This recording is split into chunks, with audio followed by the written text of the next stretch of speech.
Missing YouTube comments got you feeling like you're talking to a wall. Let's fix that. First, the obvious but crucial step: make sure your internet connection is stable. A weak signal can prevent comments from loading properly. Try refreshing the page or restarting your router if needed.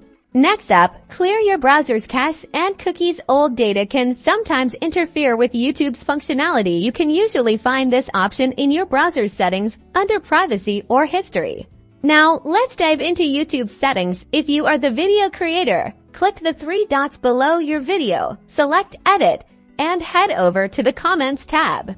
Ensure that comments are set to allow all comments or hold potentially inappropriate comments for review. If comments are disabled, well, that's your answer. Still no luck? It's time to report the issue directly to YouTube. Scroll to the bottom of any YouTube page and click Send Feedback, or find the help option. Be as specific as possible in your report.